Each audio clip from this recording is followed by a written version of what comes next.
नमस्कार दोस्तों।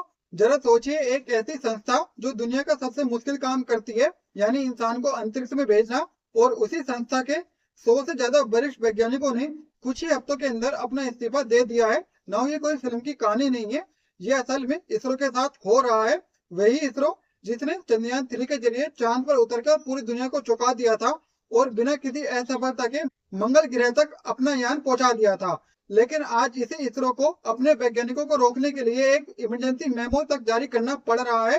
तो सवाल यह है कि आखिर लोग इसरो को छोड़कर क्यों जा रहे हैं, और वो भी उस वक्त जब गगनयान यानी भारत का पहला मानव अंतरिक्ष उड़ान मिशन अपने सबसे नाजुक और सबसे जरूरी चरण से गुजर रहा है। तो चलिए इस पूरी कहानी को शुरू से समझते हैं। इसरो की स्थापना 1969 में हुई थी और तब से लेकर आज तक इसरो अपने कम बजट में बड़े से बड़े काम करने के लिए पूरी दुनिया में जाना जाता है। जैसे मार्स ऑर्बिटर मिशन को ही ले लीजिए, इसरो ने इसे अपनी पहली ही कोशिश में मंगल ग्रह तक पहुंचा कर दिखा दिया था, और वो भी इतने कम बजट में कि हॉलीवुड की फिल्म ग्रेविटी बनाने में उससे ज्यादा पैसा खर्च हुआ था। इसके बाद चंद्रयान 3 ने भारत को दुनिया का चौथा देश बना दिया जो चांद पर सॉफ्ट लैंडिंग कर सका, और साथ ही चांद के साउथ पोल तक पहुंचने वाला दुनिया का पहला देश भी भारत बना। यही वजह है कि दशकों तक इसरो भारत के सबसे होनहार इंजीनियर्स की पहली पसंद रही। आईआईटी जैसे बड़े संस्थानों से निकलने वाला टैलेंट सीधे इसरो को ज्वाइन करता था, क्योंकि यहाँ पर नौकरी की पक्की सिक्योरिटी होती थी, राष्ट्रीय गर्व की भावना थी, और सबसे बड़ी बात, उस वक्त मुकाबले में कोई दूसरा बड़ा खिलाड़ी नहीं था, यानी कोई दूसरी कंपनी नहीं थी। लेकिन साल 2020 में ये तस्वीर पूरी तरीके से चेंज हो जाती है, क्योंकि भारत सरकार ने अंतरिक्ष क्षेत्र में निजी कंपनियों के लिए खोल दिया, और इसके बाद Skyroot Aerospace, Agnikul, Cosmos और पिक्सल जैसी कंपनी बहुत तेजी से आगे बढ़ने लगी।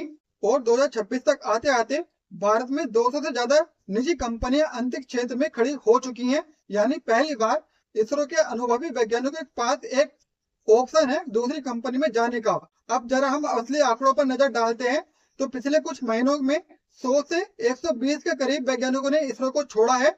इनमें सबसे ज्यादा यानी करीब 80 वैज्ञानिक बेंगलुरु के UR राव सैटेलाइट सेंटर से गए, और तिरुवनंतपुरम के विक्रम साराभाई स्पेस सेंटर से करीब 20 वैज्ञानिकों ने इस्तीफा दिया है।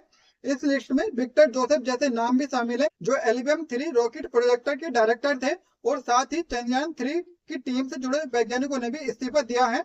अब आप खुद ही सोच सकते हैं कि 14,600 लोगों के कुल स्टाफ में 100 या 120 लोगों का जाना कोई बहुत बड़ी बात नहीं है।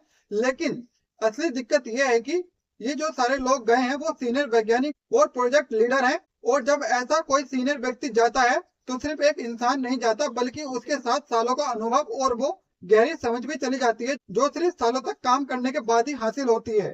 तो अब सवाल यह आता है कि आखिर ये वैज्ञानिक जा क्यों रहे हैं। तो इसकी 4 वजह सामने आती हैं। पहली वजह है वेतन में बहुत बड़ा फर्क। इसरो में एक जो मीडियम कैरियर का वैज्ञानिक होता है उसकी सालाना कमाई करीब 15 से 25 लाख के रुपए पड़ती है, लेकिन यही निजी कंपनियों में इतने अनुभव वाले वैज्ञानिकों को 25 से 50 लाख रुपए तक मिल जाते हैं। और अगर बात करें हम एक सीनियर सलाहकार की, तो कुछ लोगों को 1 करोड़ रुपए तक की पेशकश मिल रही है। वहीं दूसरी वजह है गगनयान मिशन की लगातार होती देरी। ये मिशन पहले 2022 में लॉन्च होना था, लेकिन अब बिना चालक दल वाला उड़ान 2027 में, और जो चालक दल वाला मिशन है वो 2028 या फिर उसके बाद कभी बाद में होगा। तो आप सोच ही सकते हैं, जो वैज्ञानिक सालों से एक ही मिशन पर मेहनत कर रहा है, लेकिन हर साल उस मिशन की तारीख आगे खिसक जाती है, तो उसके मन में निराशा आना बिल्कुल नॉर्मल है। तीसरी वजह है भर्ती और तरक्की में धीमी रफ्तार का होना। इसरो में जो नई भर्तियां होती है वो बहुत कम होती है, जिससे मौजूदा स्टाफ पर काम का बोझ बढ़ता है, और सरकारी वेतनमान की वजह से प्रमोशन भी उतनी तेजी से नहीं मिलता जितनी तेजी से निजी क्षेत्र में मिलता है। इसकी चौथी वजह पर बात करें तो 2 PSLV असफलताओं के बाद बढ़ी हुई सतर्कता। इन 2 असफलताओं के बाद इसरो ने हर मिशन पर गगनयान समेत अतिरिक्त सिक्योरिटी की जांच लगा दी है। इससे टेस्टिंग का समय बढ़ गया है और काम का दबाव भी बढ़ गया है। तो एक ऐसा माहौल बन गया है जहां पर एक छोटी सी गलती भी पूरे कैरियर पर भारी पड़ सकती है। इन्हीं सब वजह से घबराकर सरकार ने 14 जुलाई 2026 को एक मेमो जारी किया है। इस मेमो के मुताबिक अब गगनयान से जुड़े वैज्ञानिकों के सीधे इस्तीफे स्वीकार नहीं किए जाएंगे, बल्कि उन्हें अंतरिक्ष विभाग से मंजूरी लेनी होगी। वहीं दूसरी तरफ केंद्रीय मंत्री जितेंद्र सिंह ने इस पूरे मामले को हल्का करके दिखाया और कहा है कि ये तो एक नॉर्मल बात है। कि इसरो जैसी बड़ी संस्थाओं में लोग आते जाते रहते हैं। लेकिन यहाँ पर असली सवाल यह आता है कि क्या एक सिर्फ सरकारी मेमो इस पूरी समस्या को सुलझा सकता है? तो इसका जवाब हाँ में हो सकता है, लेकिन सिर्फ थोड़े समय के लिए। ये मेमो वैज्ञानिकों को उनके पद पर रोक जरूर सकता है, लेकिन इससे न तो उनका मनोबल सुधरेगा और ना ही वो पहले जैसी हिम्मत के साथ जोखिम लेना शुरू करेंगे। और सबसे बड़ी बात, जैसे ही ये मिशन पूरा हो जाएगा वैसे ही वैज्ञानिक फिर से इस्तीफा दे सकते हैं और अपने साथ वो पूरा अनुभव लेकर जाएंगे जो उन्होंने सालों के काम के द्वारा जमा किया है। यानी असली समस्या तो वहीं की वहीं रहेगी।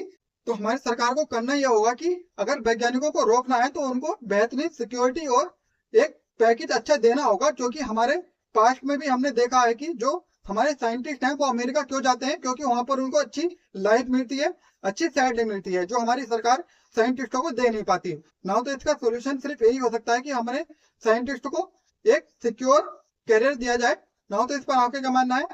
Right in the comment section. Thank you. जय हिंद, जय भारत।